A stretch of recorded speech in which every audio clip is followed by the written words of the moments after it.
ان کے ناولٹ کا مجموعہ جو ہے چہار چمن، اور جس میں ان کے ناول ایک دن، پروا، موم کی گلیاں اور شہر بے مثال جو ہے وہ نمایاں ہے. لیکن یہ سب کچھ لکھنے کے ساتھ ان کو وہ شہرت حاصل نہیں ہوئی جو راجہ گدھ ناول لکھنے کے بعد ان کو حاصل ہوئی ہے. راجہ گدھ ناول جو ہے دراصل شہرت کی وجہ اس لیے اس سے بہتر بھی ناول جو ہیں وہ لکھے گئے ہیں، لیکن شہرت کی وجہ یہ بنا ہے کہ اس میں باقاعدہ جو مسائل پیش کیے گئے، انہوں نے مباحث کے سلسلے کو جو ہے دراز کیا. بے تحاشا بحثیں ہوئی ہیں اس ناول پہ، یہ زیر بحث بہت آیا ہے ناول، اور اس اعتبار سے ہم پھر اس کو ظاہری بات ہے ایویلیویٹ کریں گے کہ جو آپ کے فکر کو جو ہے وہ اجاگر کرے یا آپ کو سوچنے پہ مجبور کر دے، وہی ادب پارہ جو ہے ہم اس کو سمجھتے ہیں کہ وہ باقی ادب پارے ایسے جن کو زیر بحث نہیں لایا جا سکتا، ان کی نسبت جو ہے اس ادب پارے کو اس ناول نے لوگوں میں جو گفتگو کا ایک رجحان ہے بہت زیادہ ڈالا ہے. ہاں جی، وہ یعنی سلسلہ دراز ہوا مباحث کا، ادبی حلقوں میں بھی، سماجی حلقوں میں بھی مباحث کا، اور اس اعتبار سے پہلی مرتبہ جو ہے، شاید اس سے پہلے بھی یہ موضوعات لکھے جاتے ہیں لیکن انہوں نے پہلی مرتبہ اس کو جو ہے اس موضوع پہ باقاعدہ مباحث کا آغاز جو ہے ان کے ناول سے ہوا ہے. اور اردو ادب میں یہ ناول جو ہے آپ اس کو ایک سنگ میل کی حیثیت دے سکتے ہیں، ایک ٹرینڈ کی حیثیت دے سکتے ہیں، باقاعدہ ایک ادبی رجحان کی حیثیت جو ہے اس ناول کو حاصل رہی. میرے محدود تجربے کے مطابق اتنا کوئی بھی ناول جو ہے وہ زیر بحث نہیں لایا گیا عوامی سطح پہ بھی جتنا ان کا ناول جو ہے راجہ گدھ آیا. اور راجہ گدھ ناول جو ہے وہ ایک خاص نظریے کے تحت جو ہے وہ لکھا گیا ناول ہے، جس کے اندر ایک پرومیننٹ جو ان کا نقطہ نظر ہے وہ تو حلال اور حرام کے فرق کو بیان کرنا، اور حلال کے تصور جو ہے رزق حلال، اس کے ایک اچھائی، اور رزق حرام جو ہے اس کے نتائج، برے نتائج سے جو ہے وہ آگاہ کرنے کی ادبی سطح پہ کوشش کی گئی ہے. کہ اس ناول کو جو آپ کی ایک پہچان بنا ہے اور اس میں جو حلال حرام کا جو تصور پیش کیا گیا ہے وہ کس حد تک ہماری سوسائٹی میں قابل عمل ہے. میں اس ناول کو جب پڑھتا ہوں میں اس میں دیکھتا ہوں کہ جو مصنفہ ہیں وہ یہ بیان کرنا چاہ رہی ہیں کہ وہ رزق جو میرے جسم میں جا رہا ہے اس کے دو طریقے ہیں، ایک جائز ہے ایک ناجائز ہے. سوال یہ ہے کہ جائز ہو یا ناجائز ہو وہ رزق میرے جسم کا حصہ بن رہا ہے، اس سے کیا فرق پڑتا ہے کہ میں حلال طریقے سے کماؤں یا حلال طریقے سے کھاؤں. اصل میں کوئی بھی لکھاری جو ہوتا ہے، کوئی مصنف، کوئی لکھاری یا تخلیق کار، وہ کوئی مصلح نہیں ہوتا، اصلاح کرنے والا نہیں ہوتا معاشرے کی کہ آپ ڈائریکٹ کہیں کہ وہ اصلاحی کام کر رہا ہے. اس نے تو اپنا ایک نظریہ دینا ہے، اس نظریے میں کس قدر صداقت ہے یا وہ نظریہ جو ہے وہ کس قدر قابل قبول ہے یہ دوسری بات ہے. جی، ضروری نہیں کہ نظریہ جو ہے وہ بالکل 100% جو ہے درست ہو، لیکن ہم نے اس کے اثرات دیکھنے ہیں کہ کس حد تک جو ہے معاشرے پہ اس کے اثرات جو ہے وہ پڑتے ہیں. اس حوالے سے ہم کہہ سکتے ہیں ہمارا معاشرہ جو ہے وہ موجودہ دور میں بھی اور عرصہ سے جو کرپشن، اس میں بدعنوانی اور کرپشن پھیلی ہوئی ہے، یا معاشی ضروریات کے تحت، یا آپ سمجھ لیجئے کہ معاشی مسائل کے تحت جو ہے وہ کچھ حرام چیزوں کو حلال بنا لیا گیا ہے، یا نظریہ ضرورت کے تحت کچھ ناجائز چیزوں کو جو ہے وہ جائز بنا لیا گیا. تو ایسے معاشرے کے اندر اس ماحول میں بانو قدسیہ کا ناول جو ہے وہ ایک غنیمت کی حیثیت رکھتا ہے کہ انہوں نے ایک بات کو اپنے خاص انداز میں پیش کرنے کی کوشش کی ہے، اور یہ جو ادب پارے سے انجذاب و قبول کا جو ایک سلسلہ ہوتا ہے نا وہ جاری اور ساری رہتا ہے. ضروری نہیں ہوتا کوئی جو ہے وہ مذہبی مسئلے آئے، ضروری نہیں کہ ان کی آراء سے معاشرہ جو ہے وہ ٹھیک ہو گیا، لیکن ہم نے دیکھنا یہ ہے کہ آیا کچھ لوگوں کے اندر وہ شعور اجاگر ہوا حلال اور حرام کا. انہوں نے پوائنٹ آؤٹ جو ہے وہ کیا، یہ ان کا بڑا کارنامہ ہے. اور انہوں نے یہ ثابت کرنے کی کوشش کیا، ان کا نظریہ ہے غلط بھی ہو سکتا ہے، کسی کو اختلاف بھی ہو سکتا ہے، لیکن انہوں نے ثابت کرنے کی کوشش کی ہے کہ رزق حلال سے آپ پہلی مرتبہ سائنٹیفکلی جو ہے انہوں نے اس پہلو کو ٹچ کیا. ہاں جی، کہ آپ کے جینز پہ رزق حرام کے اثرات جو ہیں وہ مرتب ہوتے ہیں. اور ناول کے کرداروں کے ذریعے انہوں نے اپنے اس نظریے کی ترویج کرنے کی کوشش کی ہے. اور بتایا ہے کہ جس طرح ناول کے اندر جو ہے آفتاب کا کردار ہے، وہ ناول قیوم کا کردار ہے، اور وہی مرکزی کردار ہے راجا گیت. اور آخر میں وہ اس بات کو تسلیم بھی کرتا ہے کہ جو ہے اس کے علاوہ ایک طوائف کا کردار ہے جو تسلیم کرتی ہے، اس کا بچہ جو ہے مخبوط الحواس ہے، آفتاب کا بچہ جو ہے وہ بھی جو ہے مخبوط الحواس. لیکن اس میں ایک اور پہلو بھی یہاں سے آ جاتا ہے نا کہ انہوں نے ایک دو جنون کا ذکر کیا ہے. ایک جنون جو ہے وہ مخبوط الحواسی کی طرف لے کے جاتا ہے، ایک جنون جو ہے وہ علم و عرفان کی منازل کی طرف لے کے جاتا ہے. تو علامہ اقبال نے بھی اس کو اپنی شاعری میں جو ہے وہ بیان کیا کہ ایک جنوں ہے کہ باشعور نہیں، ایک جنوں ہے کہ باشعور بھی ہے. تو یہ دونوں چلتے ہیں، یعنی فرزانگی اور دیوانگی جو ہے یہ ہے تو ایک شعور کی ہی کیفیت. دونوں کیفیات جو ہیں ایک شعور کی ہے. بالکل ڈفرینس انہوں نے بانو قدسیہ نے پیش کرنے کی کوشش کی ہے کہ شعور تو موجود ہے، لیکن حلال اور حرام رزق کے نتیجے میں کس قسم کا شعور جو ہے وہ پنپتا ہے، وہ ناول کا جو ہے مرکزی خیال ہے، وہ ان کا موضوع ہے. اور اسی لیے ناول کو جو ہے دو سطحوں پہ یا دو دائروں میں گھمایا ہے انہوں نے اپنے ناول. ایک دائرہ جو ہے وہ حقیقی سطح ہے، ایک علامتی اور تمثیلی سطح جو جانوروں سے پرندوں جانوروں کی بولیاں اور ان کے ذریعے کہ گدھ کو جو ہے جنگل بدر کیا جائے. اور پھر اس میں بھی یہی ہے اس کے پس منظر میں کہ گدھ جو ہے وہ مردار کھاتا ہے، اور باقی جانور جو ہیں وہ اس بات کے دعوے دار ہیں کہ وہ حلال کھاتے ہیں. تو گدھ جو ہے وہ باقاعدہ علل اعلان حرام کھانے کا مرتکب ہوتا ہے، اور اس کو جو ہے وہ جنگل بدر کیا ہے، ہمارے قبیلے سے جو ہے وہ نکالا جائے.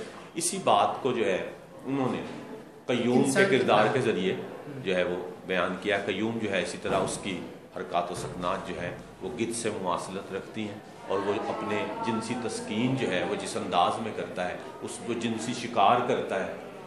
تو وہ جنسی شکار جو ہے اس بات سے قطع نظر کہ وہ جنسی اپنی جو لذت ہے وہ ایک پراپر طریقے سے بھی حاصل کر سکتا ہے، لیکن اس کے باوجود وہ اس کو جو بھی چیز ملتی ہے اس حوالے سے اپنے جنسی لذت پوری کرنے کے لیے وہ سینی کے کردار ہے یا جو طوائف کا کردار ہے وہ ان کو قبول کرتا ہے. اس میں ایک پہلو یہ ہے کہ دیکھیں گدھ کی تو فطرت ہے کہ وہ حرام کھاتا رہے گا، کبھی رکے گا نہیں، اس کی فطرت میں. لیکن جب کہ ایک انسانی سطح پہ اسے جب اس سے مماثلت دے کے کیا، قیوم جو ہے وہ آخر میں اپنی اس غلطی کو تسلیم بھی کرتا ہے، اور اپنے جو کچھ اس کے حالات ہو چکے ہیں اس کے وہ حرام کام کے نتیجے میں اس سے جو ہے وہ اپنی اس حالت پہ خوش نہیں، مطمئن نہیں ہے، یعنی غیر مطمئن ہے. تو دو تین پہلو نکلتے ہیں. ایک ارادہ بھی دکھایا گیا ہے کہ وہ چاہتا تو ان حالات میں جن حالات کا وہ شکار ہوا ان میں ایک خیر کا پہلو بھی ڈھونڈ کے تو وہ اپنی ان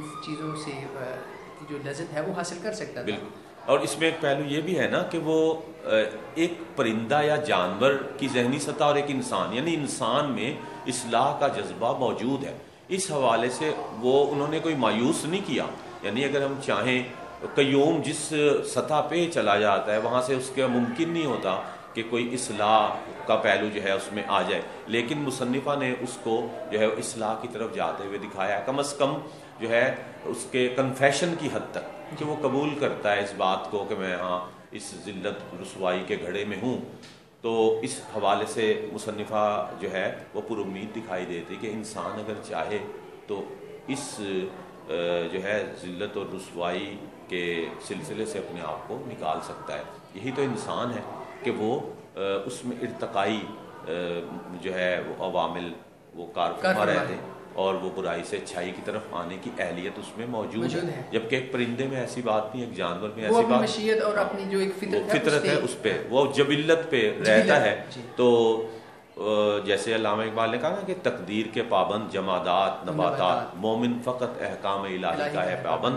تو اس حوالے سے اگر ہم دیکھیں تو جب بھی یہ بات پوری ہوتی. اور اس میں یہ جو دو دائرے ہیں، مصنفہ نے جو دو سطح رکھی ہیں ناول کی، تو اس کے اگر وہ سیدھا سیدھا بیان کرتی تو ناول جو تھا وہ ایک خشک اور ایک سطحی سا ہوتا اور ادبی سطح پہ اس کو پذیرائی نہ ہوتی. انہوں نے مختلف جو ہے وہ ٹیکنیکس استعمال کی، جیسے تمثیل کی ٹیکنیک لی، علامت کی ٹیکنیک لی ہے. اگر ہم اس کو یہ کہیں کہ ایک فلسفیانہ جو انداز تھا، اس انداز نے ہر سطح کے لوگوں کو اس کو پڑھنے پہ مجبور کیا ہے.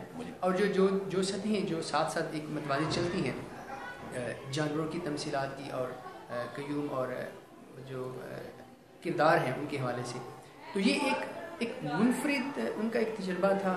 نہیں، اس سے پہلے بھی فلسفہ تو ہوتا ہے، ادب کے ساتھ فلسفے کا گہرا تعلق ہوتا ہے، لیکن اس قدر الجھا نہ دیا جائے، گنجلک نہ کیا جائے کہ فلسفہ جو ہے وہ بعید از فہم ہو جائے، عام آدمی اس کو سمجھ نہ سکے.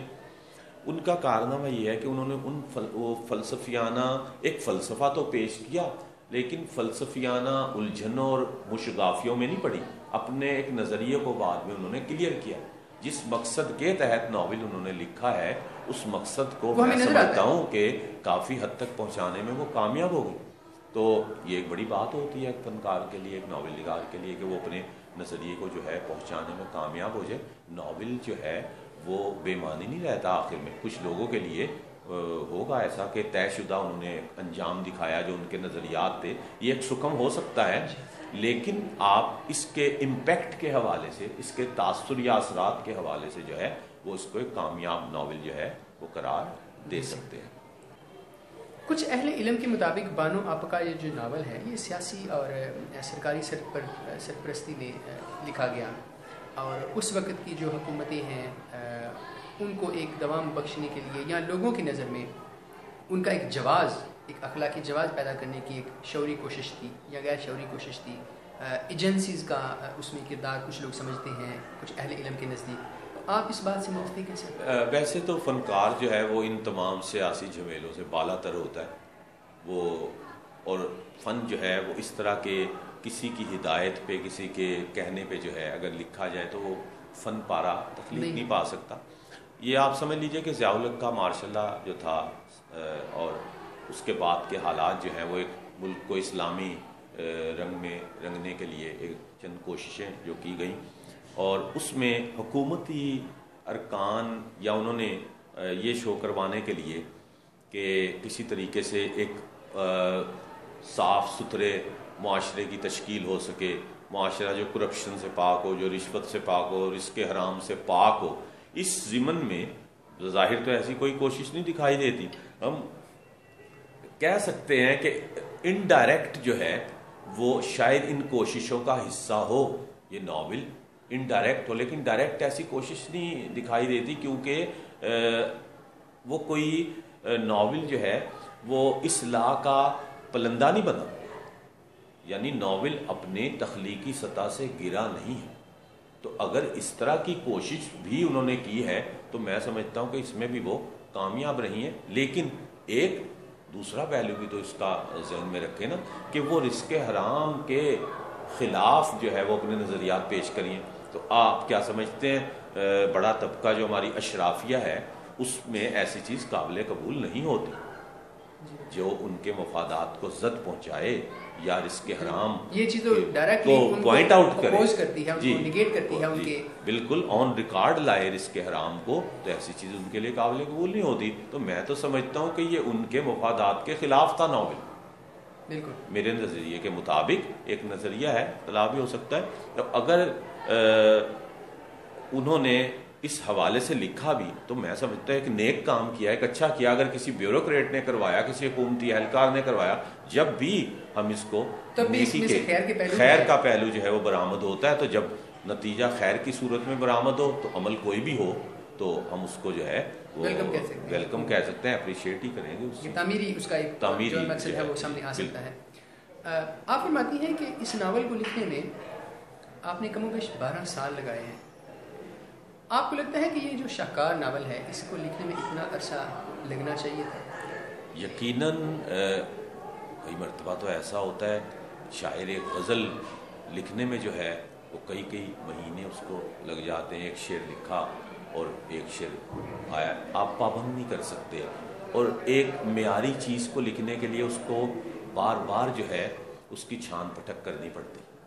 تو میں سمجھ رہا ہوں کہ یہ نظریہ تو بالکل سیکوینس میں تو فرق کوئی نہیں آیا، تسلسل میں فرق کوئی نہیں ہے. 12 سال میں وہ اس کے ٹرانس میں رہیں، اس ناول کے خود بھی ٹرانس میں رہیں، یعنی بے ربط نہیں آپ کو دکھائی دیتا، باقاعدہ ربط میں ہے. تو بڑے ادب پانے کے لیے دوسری جگہ پہ آپ یہ فرماتی ہیں کہ مجھے ایسا لگا کہ جیسے یہ ناول مجھ سے کوئی لکھوا رہا ہے. اس کا مطلب یہ ہوا کہ وہ واقعی جیسے آپ نے عرض کیا فرمایا کہ اس کا جو ٹرانس ہے، اس کی جو سیکوینس ہے، اس میں کہیں بھی ایسا کوئی سکون ہمیں نہیں دکھتا کہ اس کو لکھنے میں اتنا عرصہ لگا. جیسے کہ 12 سال ایک عرصہ ہے، انسان کی جو ذہنی سطح ہے وہ بدلتی ہے، اس کے خیالات میں تبدیلی آتی ہے، اس کے افکارات میں تبدیلی آتی ہے. اس کے باوجود انہوں نے جو اتنا عرصہ لگایا اس ناول پہ، آپ سمجھتے ہیں کہ اس سے ان کے لکھنے میں کوئی فرق نہیں آیا؟ ان کی ناول کی جو ان کا جو پیغام تھا اس کو پہنچانے میں کسی قسم کا کوئی پرابلم نہیں ہوا؟ ہاں، ظاہر بات ہے کہ انسان جب کچھ عرصہ جو ہے وہ کوئی چیز اتنے عرصے پہ محیط ہو تو کئی تبدیلیاں آتی ہیں اس کی تحریر میں، اسلوب میں، اور کہیں سے کچھ پیراگراف میں اس طرح کی پتہ چل جاتا ہے کہ جناب یہ اس میں اتنا عرصہ لگا. لیکن میں دیکھ رہا ہوں کہ میں نے ناول جو ہے چاہے باب القمر اجنالوی کا ناول مجھے جو 35 سال میں انہوں نے لکھا ہے، تو اس طرح ہو جاتا ہے. بڑے بڑے دنیا کے ادب پارے جو ہیں وہ ان میں اس طرح کی باتیں آتی ہیں. یہ میرے خیال میں پیریڈ اچھے فنکار کے لیے عرصہ جو ہے نا، ٹائم ڈوریشن، یہ کاؤنٹ نہیں کرتا. یہ نہ ہی کوئی اس کی کوئی خاص اہمیت ہے. اگر ایک ناول نگار کامیابی سے اس ناول کے اندر رہتے ہوئے اس کو مکمل کرنے میں کامیاب ہو جاتا ہے تو عرصہ کتنا لگتا ہے اس میں کوئی فرق اس کا کوئی فرق نہیں پڑتا. ہم نے دیکھنا ہے کہ کہیں تضادات کا مجموعہ تو نہیں بن گیا وہ ادب پارا، ایسا نہیں ہوا، بلکہ وہ اپنے ربط کے اعتبار سے جو ہے وہ ایک ہی نشست میں لکھا ہوا ناول لگتا ہے مجھے. تو 12 سال گویا وہ ایک ہی ٹرانس میں رہی، ایک ہی ماحول میں رہی، یا اپنے ایک خاص نظریے کو جو ہے وہ ان کے ذہن میں گرو کرتا رہا، وہ یا پختہ ہوتا رہا. جیسے کوئی پھل پکتا ہے، خاص وقت لیتا ہے، تو اسی طرح سمجھیں کہ پھر وہ اس کا وہ جو شیرہ بنتا ہے اور اس میں جو مٹھاس ہوتی ہے وہ اس بات سے فرق نہیں پڑتا کہ اس نے کتنا عرصہ لیا. ہم نے دیکھنا ہے کہ وہ اس کی چاشنی قائم ہے، ادبی چاشنی. یقیناً اتنے عرصے میں جو ہے اس کی ادبی چاشنی میں جو ہے کوئی فرق نہیں آیا. اور بڑی چیز لکھنے کے لیے اتنا عرصہ لگایا تو اتنے عرصے سے بحث بھی تو اس پہ چل رہی. جی بالکل. تو ظاہر بات ہے اس کے پھر محنت کے ثمرات تو ہوتے ہیں، جن کی جتنی ان کی ادبی جو ہے وہ آپ سمجھے ریاضت انہوں نے اس ناول پہ کی ہے، اس حوالے سے تو پھر 12 سال کا عرصہ جو ہے وہ کوئی زیادہ عرصہ ہمیں محسوس نہیں ہوتا. اشفاق صاحب کو انہوں نے ایک بیوی ہونے کی حیثیت سے بہت اہمیت دی ہے. ان کے مختلف بیانات سے اور مختلف واقعے پہ انہوں نے جو انٹرویوز دیے ہیں، انہوں نے اپنے شوہر کی بہت قدر دکھائی ہے اور ان کو بہت عزت اور احترام دیا ہے. آپ سمجھتے ہیں کہ ایک خاتون مصنفہ ہونے کی حیثیت سے ان کا جو یہ کردار ہے ہماری خواتین، جو ہماری سوسائٹی کی جو دوسری خواتین ہیں، ان کے لیے ایک مثال کہلائی جا سکتی ہے؟ دیکھیں، یہ اصل میں یہ کلاس فیلو بھی تھے جس یونیورسٹی میں اکٹھے پڑھے بھی ہیں، وہاں سے بھی ہم ذہنی ہم آہنگی جو ہے ان کی استوار ہوئی ہے. تو اس کے بعد جو ہے وہ ان کی زوجیت میں آئیں، اور جو قدر مشترک ہے ان میں بڑی نمایاں وہ تصوف ہے، روحانی خیالات ہیں. اور اشفاق احمد اور بانو قدسیہ جو ہیں، یہ ان کا ذہنی میلان یا ان کی ذہنی سوچ جو ہے اور اپروچ وہ قدر مشترک کی حیثیت رکھتی ہے. دونوں میں یہ کامن ویلیو ہے. اور یہ لیکن یہاں پہ ہم دیکھتے ہیں کہ وہی خواتین کے حق میں آواز اٹھانے والی، خواتین کو پرومیننٹ کرنے والی خاتون جو ہے خود ایک مرد کی جو ہے وہ برتری کو تسلیم کرتی ہیں. لیکن میں اس کو ذرا اور پہلو سے دیکھوں، میں اس میں احترام کے پہلو کو جو ہے وہ اس کو شامل کرنا چاہوں گا کہ بطور بیوی بھی انہوں نے خواتین کو یہ میسج دیا ہے اپنی اس آپ سمجھ لیجئے کہ شوہر پرستی کے ذریعے ایک میسج دینے کی کوشش کی ہے کہ عورت کی آزاد خیالی یا اس کے شعور کا مطلب یہ نہیں ہے کہ وہ خاوند کے مقابلے پہ آ جائے یا اسے نگیٹ کرنا شروع کر دے یا اس کی مخالفت شروع کر دے.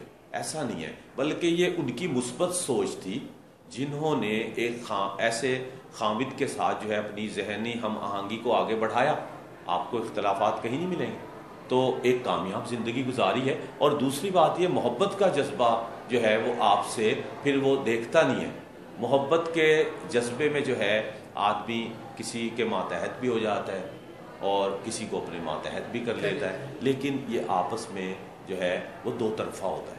تو اشفاق احمد نے بھی کم جو ہے اس کو نہیں کبھی ناجائز یہ نہیں کیا کہ بیوی کو جو ہے انہوں نے حاکمانہ، ہاں جی، کہ کوئی حاکمانہ، بلکہ ایک ساتھی اور ایک پارٹنر اور ایک زندگی کے ساتھ چلنے والا شخص، ایک دوست کی حیثیت. اصل میں ان کو وہ جو میں نے پہلی بات کی نا، ذہنی ہم آہنگی، یہ اصل چیز تھی. لوگ اسے کسی بھی انداز سے دیکھیں کہ جی وہ بڑی فرمانبردار تھی، ذہنی ہم آہنگی ایک بہت بڑی نعمت ہے.